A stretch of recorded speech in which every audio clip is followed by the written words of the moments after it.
I've got a strain gauge and a high-speed strain set up to show you how sensitive some of our strain gauges are. I've got Acron set up over there. And the reason it's over there is because I'm going to drop a marker on the floor and show you the building respond through the cement slab, through the desk, and back into the sensor. This is kind of giving a relative idea of how sensitive these things are.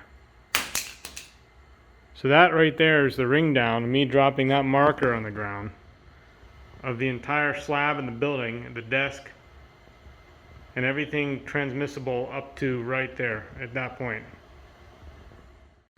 To give you another idea of this, I'm going to tap my foot on the floor. So I'm just going to tap my foot lightly.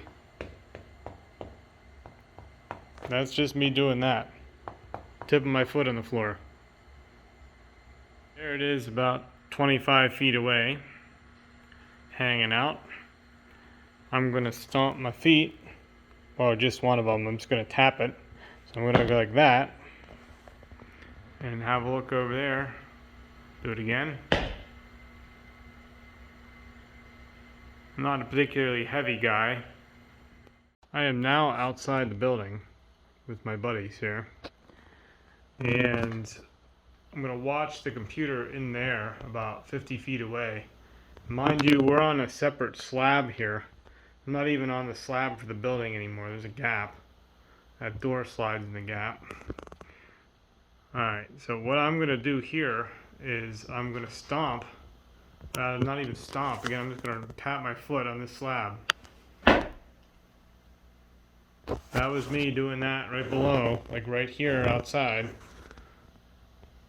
That's through the earth, and that's what the building's doing inside. I am now out here on this rock.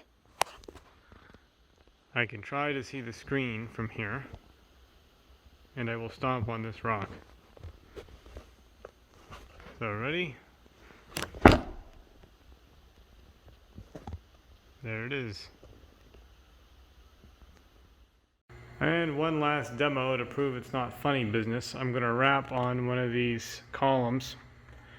So I'm going to do this right there, and then zoom in.